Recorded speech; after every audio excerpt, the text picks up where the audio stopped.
the curmudgeon corner in AI in society, generative AI and human labor, who is replaceable by Syed Abu Musab. So this is this is like recent stuff. Received 9 June 2023, accepted August 2023. So this is just recent stuff. People riffing on AI. So contemporary theorizing. And as always, please let me know what's going on. Globus was good enough to grace us with his presence earlier. And yeah, if anyone doesn't know Globus the Elder, he's a fun dude. He talks AI stuff on his stream. So let's see. Can I give Globus a shout out? You're assuming I can spell Globus the Elder. Is that correct? Well, I have to do shout out, not shout. Huh. Maybe not. Is it Globus the Elder? It's not working. Okay. So, no, not working. I don't know why not shout out. Let's find out.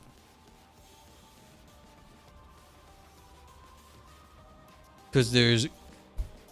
Aha. There's underscores. Aha. Okay. Anyway, yeah, now you got to restart this because I wasted time. If anyone wants to talk AI, you go over to Globus stream and you can talk AI over there. He does a lot of current news and old man yelling at clouds shit. It's great.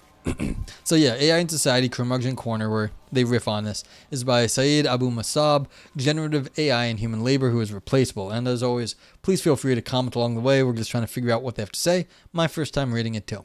Here we go. Generative AI like ChatGPT and Midjourney, so that's generative art for those who don't know, are disruptive to say the least. They can complete tasks thought unrealizable by machines, like writing decently sophisticated essays or generating art indistinguishable from human art. Occupations like artists or video or photo editors can now complete tasks that took weeks in a matter of hours. A new skill has emerged called prompt engineering. Anyone capable of constructing intelligent prompts can potentially do these jobs. Prompting is a technique to communicate in natural language with generative AI model to produce some output. Sophisticated, clever, and precise prompts aim to get the most valuable and relevant output and even workarounds to the built-in rules of generative AI models. However, even simple prompts by students can generate well-written essays without the student ever having done the research. Even many coders and programmers are worried about their careers. Let me tell you something. I know a guy at my job who used to be a programmer, and he got out of it a few years ago and was like looking around to stuff to do, but he's still friends with people in like Facebook and Google, and he says they're scared shitless. He says they have really high-powered jobs, and like they're getting paid a lot of money, and they're doing a lot of stuff, but the pressure on them, it has ramped up huge amounts because they know from internal stuff that the companies are investing huge amount of time and effort into AI stuff so that they can get rid of more and more programmers. So the pressure on everyone there to really produce is massive, and they're still not sure that even if you have good results that you're going to be around in a year. And everyone who's like, you're getting a great salary, you didn't expect to be out of a job if you have one of these good jobs, they're afraid that they're not going to be able to pay their mortgage on their fancy house anymore. So they're scared. Like literally people who are like good, like got big jobs at Facebook and shit, they're nervous because they don't know if they're going to be there in 6 months, even if they don't fuck up. And God forbid they fuck up anything. So it's like, yeah. As a result, until now, the occupiers of the ivory towers, the academics, artists, scientists, and the newly minted class of tech workers rarely felt the vibration of discomfort or the existential threat posed by technology. Yeah, well, I am already not getting paid for my academic work, so I have no threat there. But I am not worried about AI sitting around and explaining or coming up with new philosophy. Might be able to explain some of the current stuff better than a lot of people do, but it'll take a while before it's making research we don't understand. And I don't even know if that's going to make sense. Like, research has to make sense to humans. And so if the computers are doing it and we don't get it, there's no point. So it's like, I'm not sure that I'm like, as far as philosophy goes, I'm not worried. Like, philosophy will just adapt. But yeah. Okay, when machinery based on human skills replaced skilled human labor, we did not hear the same calls for it to be controlled as it stole the skills of those humans. No, that's what the Luddite movement was about. This is incorrect. When machine-based skills took over the textile industry, that's exactly what the Luddites were complaining about, that it stole their jobs. I mean, seriously. Okay, so author says, a 1979 Fiat Motor commercial had a tagline that said, hand built by robots. Well, yeah, because, like, that's getting away from, like, human mistakes. But, like, people were pissed off back in the day about this. Like, and people are pissed now, too. This mindset continues to be true today. Of course, there was the working class rebellion led by Ned Ludd, where the word Luddite comes from. Note that no one actually knows if Ned Ludd was an actual person. It's just a made-up name, probably. In the United Kingdom during the Industrial Revolution. Still, it was swiftly put down by the British Army. Well, yeah, I mean... but we still remember them.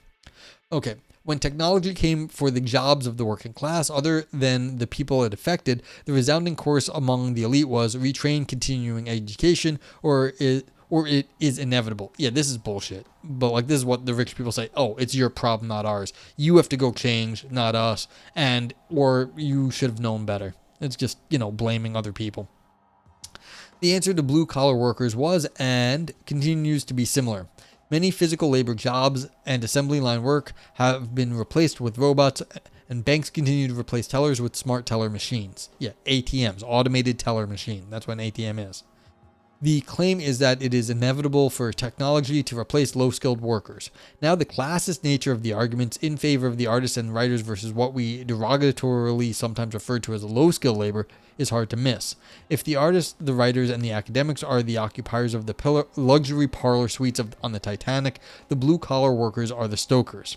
One vocation resonates as more essential than the other, less replaceable than the other. I guess that's a little bit fair.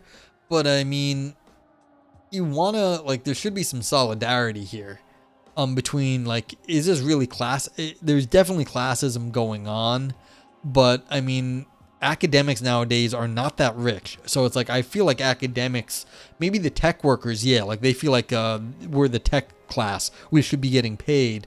But like academics, I'm not so sure. Like the artists, they were never paid. Like, philosophers are not well paid. We're known for being, like, not well paid. So it's like, I have a lot more, I feel like, in common with, like, people who are getting just crappy jobs and stuff like that, because I have a crappy job. I don't get paid for philosophy. It's like, the most I'm getting, I got $4.20 worth of bits from SemiX. I thank you. But, like, that's all I'm getting for my philosophy right now.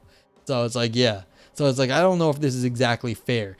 Now, the technology people, they are getting the six-figure salaries. Maybe they're a bit classist, but I mean, academics are not getting that anymore. So, let me focus on whether the data used by machine learning algorithms for generative AI is any more thievery than data of other skills or jobs replaced by AI. In short, it is not. The same complaint in the art community against AI-generated art is echoed by the community of writing teachers at all levels. Of course, legitimate concerns about learning misinformation and students' potential loss of writing skills exist. There is also a concern about job loss by writing teachers, instructors of English composition classes in college, artists, and so on. These jobs and skills were considered high skill or jobs safe from AI revolution, but not anymore. On the surface, the complaint by artists and writers is correct. The generative AI techniques and methods differ from how human artists create art. Humans are not simply using words and relating them to images. They do not strictly order a random collection of pixels and noise and chaos, representing some image associated with some prompt. Of course, an argument can be made that even artists and philosophers begin with a chaotic idea for a project or art piece, then through thinking and tinkering, the product comes together over time. Why does the author bring this up? The theft argument is put forth because AI allegedly takes the fruits of artist labor, the art, and steals and samples them to create a mesh of its novel art. However, when other human artists do this, it is not theft because the techniques deployed are creative. Thus, the emphasis is not on the art product itself, but on the technique, or so the claim goes. So, what ought to be clarified is whether the concern of anti-AI art individuals is the theft of the final product or the process through which the product is constructed. If it is the former, then human sampling should also be theft. If it is the latter, then the argument is generalizable to the other vocations, thus rendering it relatively thin. Yeah, I mean, I can see... Okay. I don't think this is a great, this is a clever argument. This is one of these sort of like golden turd things. I'm telling you how I feel already, where basically they've set it up where you've got this dichotomy where it's one thing or the other, and you think, well, if it's stealing the end product, then yeah, you're looking at the end product. Shane's like, fuck this guy. He's a secret tech bro that wants to give Elon Musk a blowjob. Yes. How you doing, Shane? That's kind of where I was going. This guy has set this up as like a false dichotomy. He's making it so like, oh, one thing is, you might think this or you might think that, and in fact, neither are good. But that's basically what's happening here, is that this is set up to basically say, no, in either case, it's not stealing. Now, the question is, when does a human artist look at a painting and like sort of steal their work? That's a hard question. Like, the question is like, where did the art come from? Is it just looking at the art and then somehow creatively changing it? Or is there something else that's going on? Is there a spark of genius in all of us that the AI systems don't have? And if you're like drawing on your well from the muses inspire you, then it's not what the computers are doing. But if it's not, then that's what this author is going to say. Then then you can't say that a human is any different from one of these AI generative models. How you doing, Shane? I hope you're well. Thanks for stopping by. Give Shane a shout out. Shane is a historian and sociologist, and you can go over to his stream and learn many smart things from many smart times. Shane, I was actually joking earlier that Shane doesn't curse on a stream because, sometimes people watch with their kids and he wants it to be a kid-friendly stream, because we were talking about poop and a lot of poop jokes earlier this thing, because it actually related to what it is to be human. Like, does your gut biome? So I was saying, look, you're allowed to make shit jokes here, so yeah, you're doing okay in debating jumping in, but he's a freaking tool. Yeah, I know. It's like, now the trick is, can we explain exactly why he's a tool? And that's the real trouble getting there. So I just want to call it out right here that this is the beginning of the tooliness, where he's setting up a bullshit argument to say exactly why and to set it up to get his conclusion, but it's only the hand-waving appearance of actually arguing for it. He's already assumed the conclusion here in this way he's setting it up. And this is a lesson to any of you budding philosophers out there. You have to get someone early, because if you let them just make these arguments, by the end they're going to get their conclusions. Usually they don't fuck up along the way. It's how they set things up. They set things up strategically so that they get the conclusion they want. This person set it up strategically, but not so cleverly that we weren't just like bullshit immediately. Shane got it. That's why I stopped right here, because it's what it is. Okay, so here we go. Allow the author to explain. The way AI creates art does not make AI-generated art more stolen than the other vocations and jobs replaced by AI. So yeah, and immediately they're just, showing their hand. They're saying, you're doing it in the same way. The idea is that either all the vocations and skills replaced by AI are forms of theft or none are. For example, take robotic arms at manufacturing plants across the world. For artists, the fruits of the labor are the art itself. Frank says, I don't think AI art should be called stolen. It's a new kind of bad thing, not stealing. It's only bad because of the context. Yes. Because basically, if we were just allowing this and no one was making money off of it, it would be fine because it would just be some new thing we could play with. But unfortunately, we're making money off this and selling it, and people are losing their jobs. So yeah, exactly. If there was an excellent socialized healthcare system, it wouldn't even be bad. Yeah, so in the context now, I agree. It'd just be a new toy for us to play with if everyone was already taken care of. The problem is people are losing their jobs over this, and, you're losing your livelihood. So, however, the fruit of a car builder is not the car, but his skill in building the car. The robots are modeled after how humans move their bodies to build a car. The skill is physical labor, and the robot arm are modeled and built to emulate those skills. Thus, the developers of robot arms and the robots have stolen the skills from humans.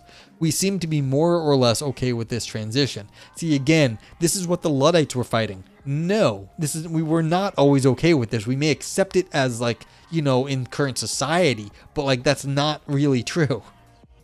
Yeah, see, Shane's like, oh no, hold up, I can.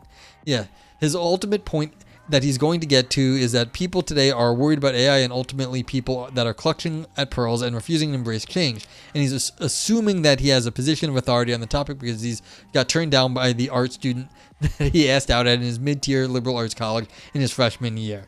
Yeah, so Shane's going the psychological route here. I'm saying he's just, I'm going to go with what Shane did first. I think he's just enamored by the technology. This is someone who likes the tech and hasn't really thought through about society as much as they've thought about technology.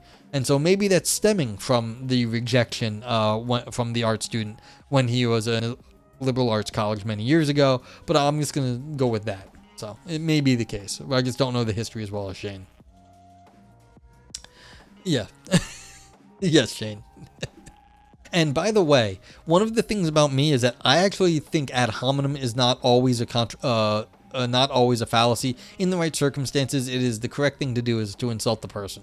So this is one of the things about me is that as a cynic, insulting people is sometimes the right thing to do. So you may be correct in this case. I haven't thought about it enough.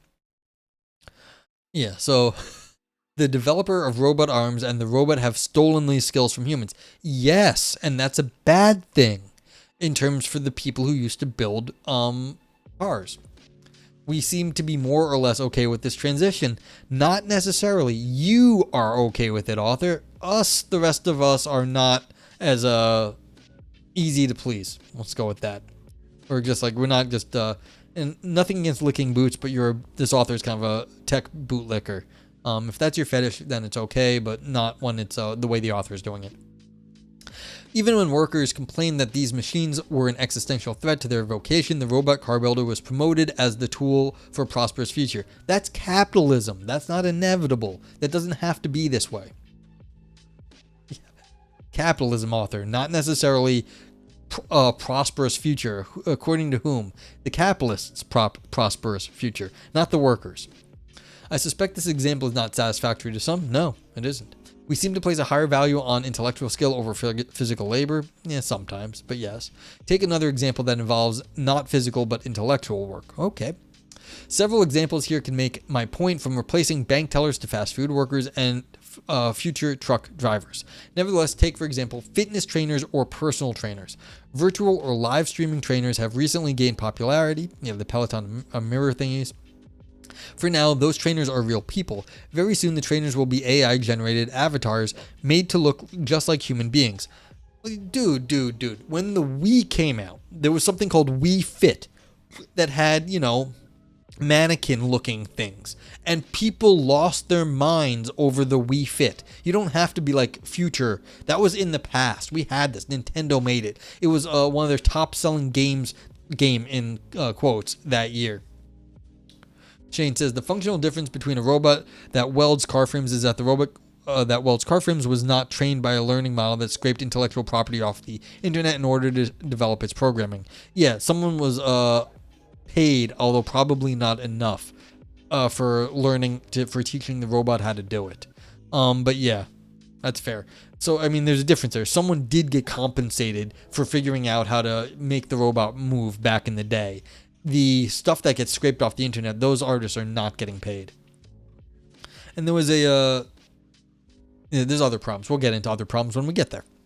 Okay, like any other AI-generated object, their physical features will be a conglomeration of various real humans. Their speech, physical movements, how they train, knowledge of the human body, and so on will be a conglomeration of human trainers.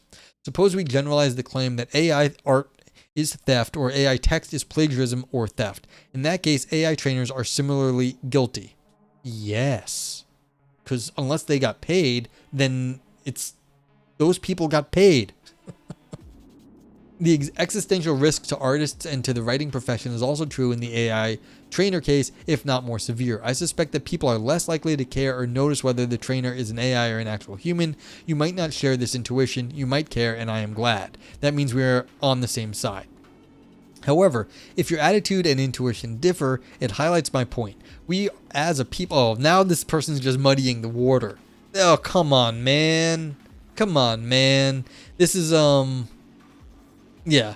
Oh, we disagree and that's a good thing, but blah, blah, blah. So, like, there's argument, so it's not clear what the thing is. Seriously, dude? All right.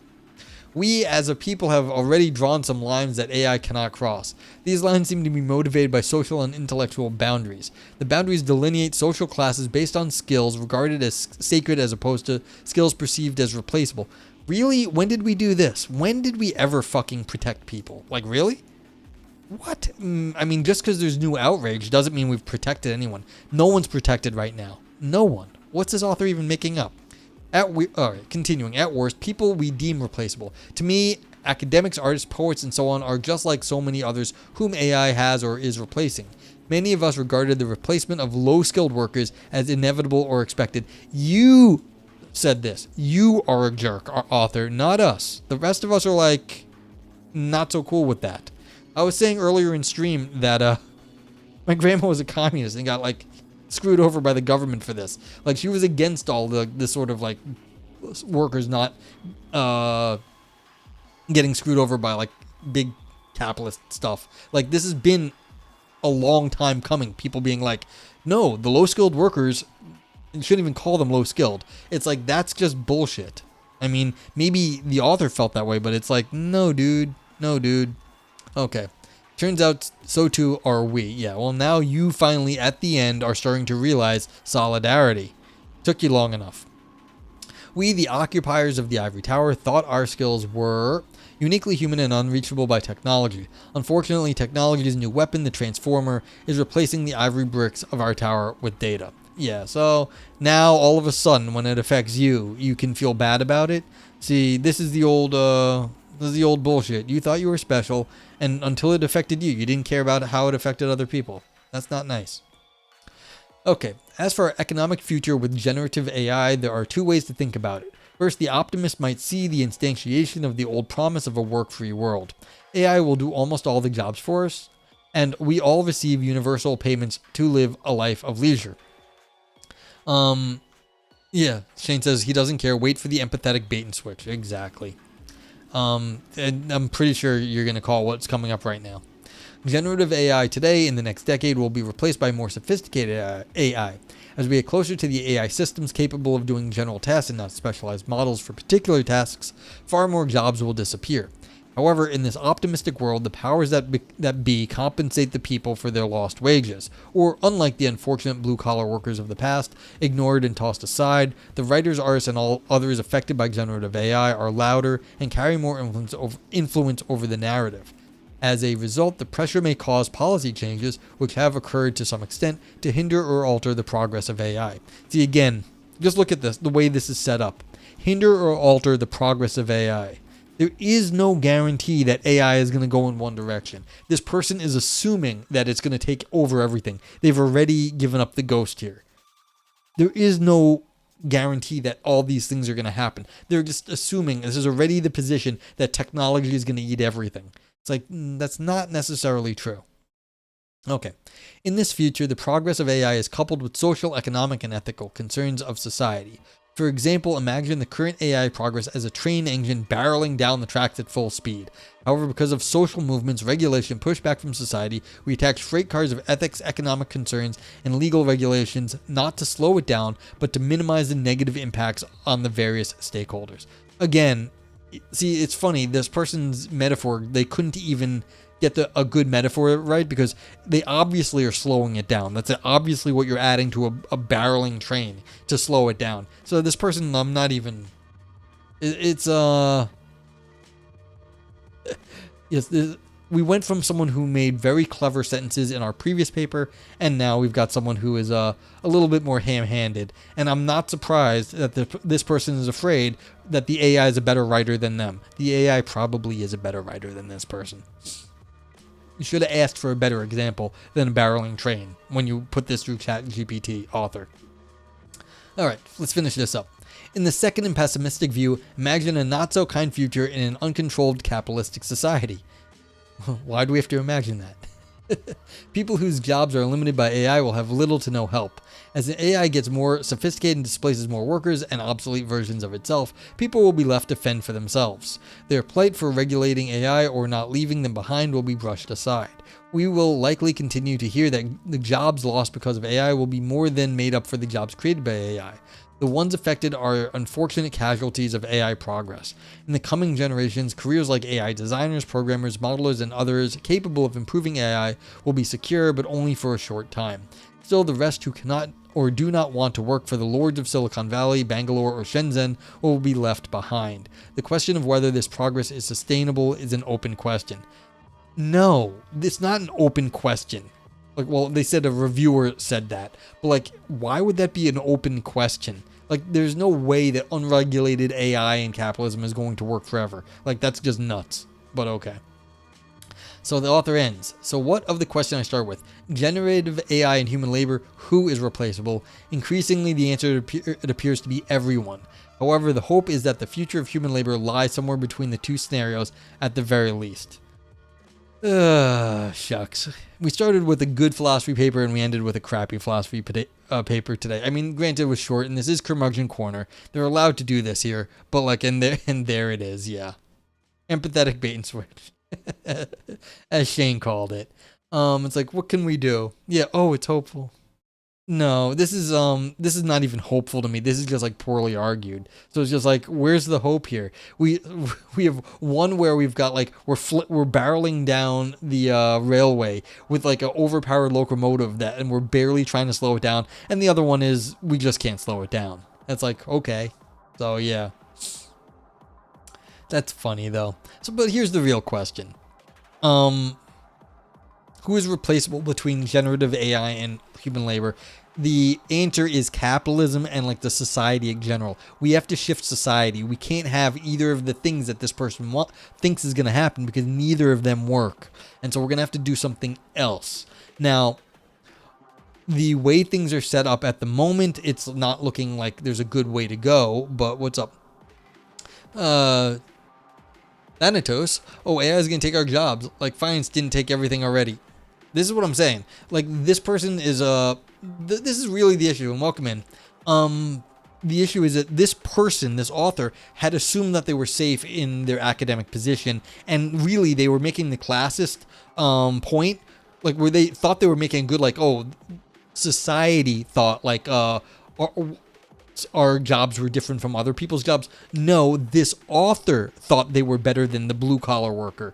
That was this author's mistake, not necessarily society or philosophers or anyone else. And so it's like, we've already been screwed over by finance. We've already been screwed over by lots of stuff. And this person thought they were safe because, you know, whatever academic position they had, and they should have had a little bit more solidarity with everyone else. And that's their fault. So it's like, and do I really, like, is this like a terrible person? No, I don't want to be like, this author's terrible. They're fine, I'm sure. But it's like they didn't actually have enough social theory background to make a good point here, which is too bad.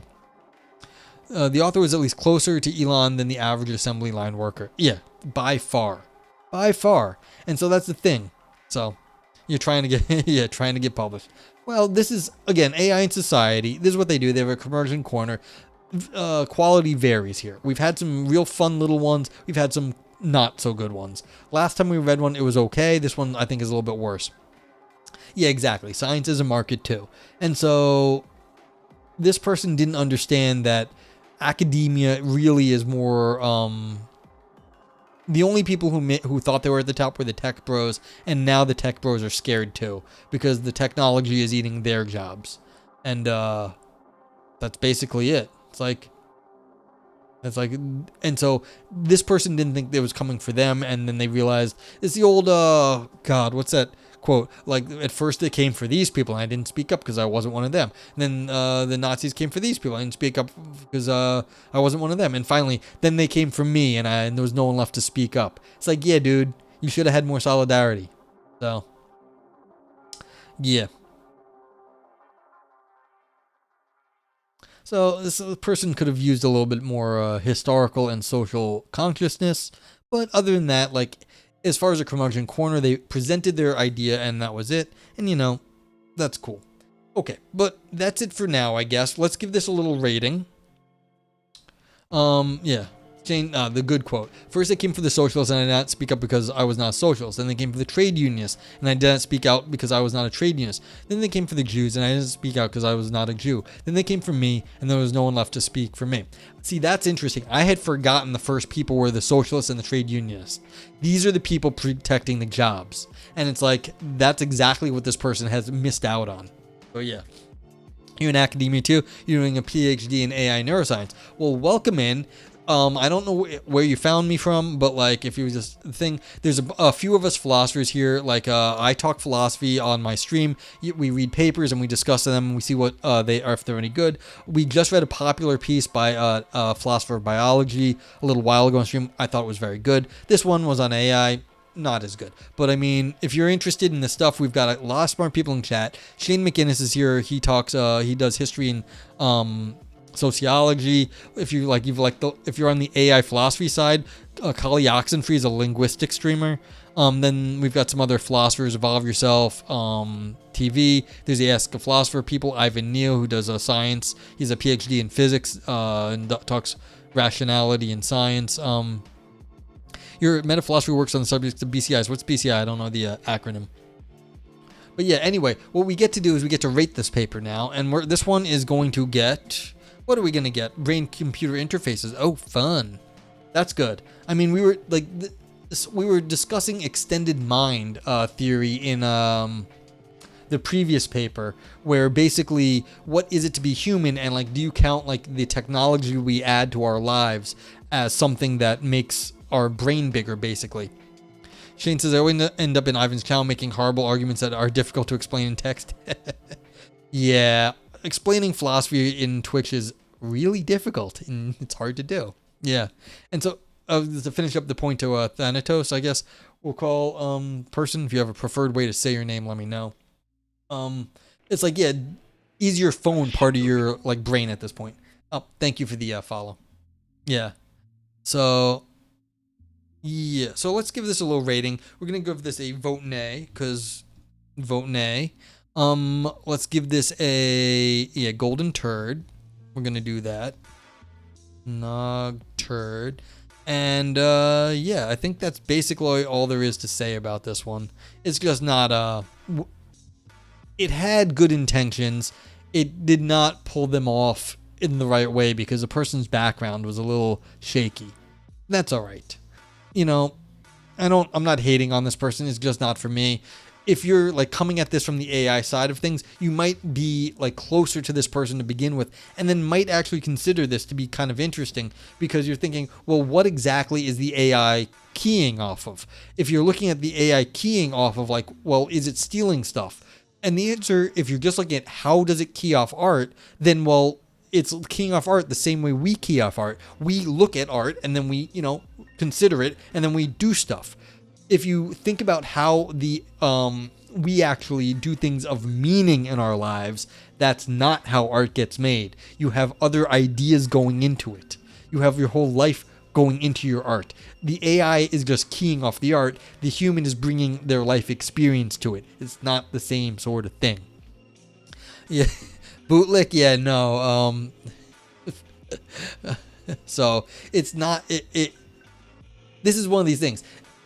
Like, again, the person didn't have the right social history. Like, I'm coming at this from a metaphysical point of view. What is actually coming out? Where is the value? Where's the human value in this? Human value is in my life. I put time and effort into thinking about things over the course of my life. Now, did the computer put time and effort into it? It processed the stuff, but it didn't have the experience of life over time that I have. That's the metaphysical answer. Now, of course, like Shane would come at this from the historical sociological thing. Where did the art come from? Who's doing this? You're just stealing other people's art and you're regenerating it. Like the arguments this person made were, okay, well, isn't that how our robots are made? Yes, but someone was paid to teach the robot how to do it. That was done by people with professional knowledge in a factory that was their job to do it. And yeah, did it take the jobs of the people on the floor? Yeah, and that's sad, and maybe they should have been protected. But again, that's a capitalism problem and a social problem, sociological issue.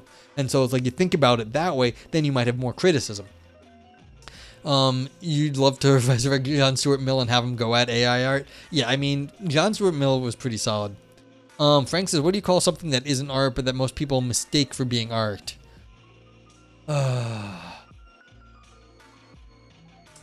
Let's go the other direction for a sec, Frank. I mean, that's a good question. I consider professional sports to be a form of art. I think of it kind of like a theater or like opera, where there's something going on stage that's highly regulated, and then the people are showing off their like singing skills or running skills. So I treat sports like that as an art that people mostly don't take for being art. This stuff is kind of like that. How is that right? Is that right or wrong? It's like we're seeing the like highly sophisticated but highly regulated generative AI making all this stuff, but like it's not. Is it art? No, it's kind of, well, it is kind of art. It's like the output is like an amalgamation of other art, so it's kind of art, but again, it's like where did it come from? And it's like how did it get there? It's not human art. It's an amalgamation of human work. And so in some sense, an amalgamation of human work is not really the point.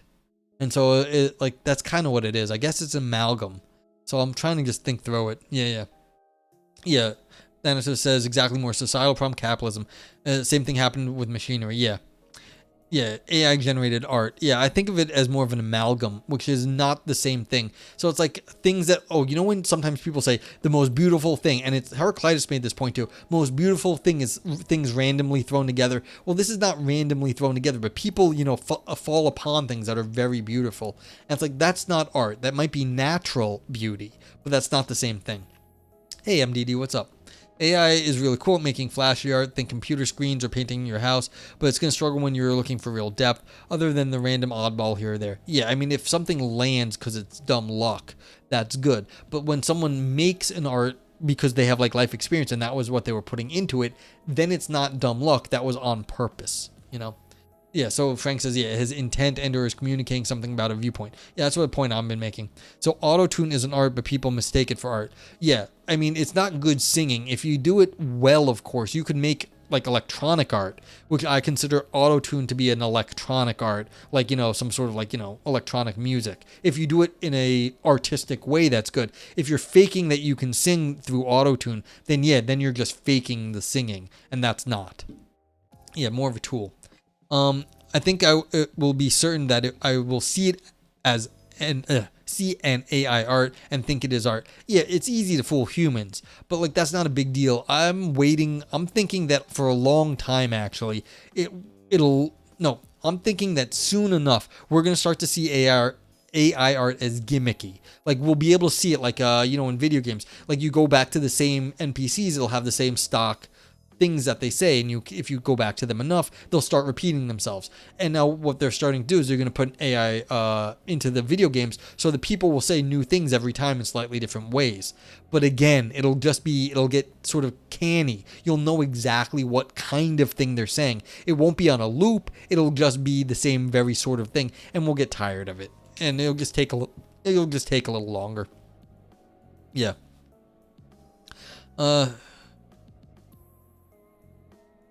Yeah.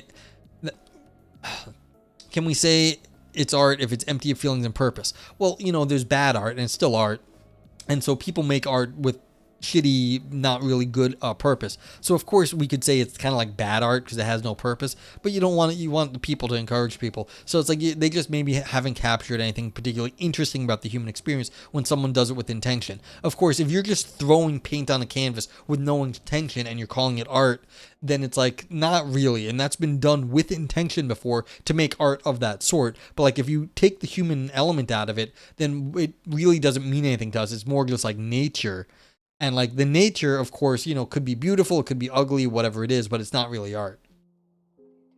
Yeah, see, Shane says exactly. You have already seen enough AI writing to recognize it immediately, and I think that's just a skill that we're gonna start to pick up very soon. That like it's gonna get very boring for us very quickly. Yeah, exactly, Frank. It's gonna be more sophisticated, but it may not be. You're still gonna have to have some sort of input to give it something of worth. Otherwise, it's going to be just a regurgitation of like, stuff that already existed. And regurgitating stuff that already existed is fine if that's what you're looking for. But if you want something radically new, it's going to be harder and harder to do because the computers are just going to be like rehashing the same materials. Nato says, but we can use it as a tool. Manga author was named in top 100 influencers who used AI to make manga. Wow. I mean, interesting. But again, it's going to happen once and then people are going to copy it and then it's not going to be that novel again. So it's like, yeah, that's the thing. People are going to figure out how to use it effectively as a tool soon. The question is it going to really have depth going forward? Well, that will be something different. And Frank, you are right that this is just this generation and then maybe next generation will be different. But that's the thing. We're going to have to the AI is going to have to change for it to continue to be any good. Because as Shane says, very quickly can you tell what's AI written and what isn't nowadays, or you're going to get better at it. And so it's always this way. It's going to be an arms race of some sort. The tech is going to get better, then people are going to adapt, and then the tech will have to adapt again. But again, what is going to be of value will be what we put into it, not just the amalgamation of it. Because, the algorithms, that's still human creation. How are we going to do this? Now, until we get like the general AI where the computers are making computers and all of that. But that's, I'm not talking about that. We're talking about iterative things at the moment. Okay. Anyone else want to get a review in? Now's the last chance. Yeah. I mean, there's lots of stuff to talk about here. Unfortunately, this author is just a little bit shaky on some of the theory, but, we should get Globus to write something for this. Go get Globus to write a editorial for this thing. Handmade original works are going to come back in a big way. Yeah. I mean, people are going to definitely have a reactive backlash against this. Since Semiotics is just being contrary today. Thank you for the vote, Since Semiotics. I do a little bit of leather work. And people really like it because it looks handmade. And I made a hat and stuff. And people love that shit. They're like excited about it. And it's like, they're like, can you make this stuff? And it takes forever to stitch this stuff, hand stitch it. But this is the thing. It's like people are going to react against all the generative stuff. They're going to want the handcrafted. They're going to want the, the human touch. And that's just what's going to happen. Frank says, I don't think you're wrong in what you're saying, but I'm not talking about big steps forward or creative value, but that I, myself, Frank, will not be able to tell the difference, and that is weird to me. Well, it's going to be uncanny valley, and, it won't be a problem a lot of times. You're just going to be like, all right, you're going to have a difference between, the everyday stuff you think is cool, and it might be AI generated, and then the stuff that's going to be really radical, and that's going to still take a lot more work to do. Yeah. Since MX says, I think y'all are completely misunderstanding what AI writing can do even now. I don't know. Ask Shane. Shane has to deal with this stuff in his daily job. Fail a sociology essay. That's what AI writing can do right now. This is what I'm thinking. Now, that's the thing. You absolutely cannot tell? Yeah, see, I'm thinking Shane knows what he's talking about because he has to deal with this on a more daily. With AI, not by AI. Well, since MX, everything we're doing is with AI. We're only talking about current generation right now. We're not talking about future stuffs. So yeah. Oh, I mean, you're meaning AI assistants. Okay. But the problem is people are not using it just as AI assistants. Yeah, okay, that's fair. But again, if you were using what was that Grammarly? I don't know if you get ads for Grammarly, but I haven't got them recently, but I would constantly get ads for Grammarly. And what that would do is they would try to clean up your grammar in your writing. Yeah, that would be hard to check. And they would say, oh yeah, we have AI algorithms that are checking your grammar to make sure you're saying things in the most effective way. That's fair. You can't always tell that stuff because it's going to take your words and modify them. But the by AI stuff, yeah, that's fair. Um, well, yeah, yeah. You just don't get it. There's no difference than the internet as a source. Pseudo writing is amazing. Yeah, but like it has its limits. And when like Shane said, if you're trying to write an essay in sociology, that's a little bit more sophisticated than other things because you need sources. You need to like have arguments that are structured. These are things that the current generation of AI is like, not particularly perfect at.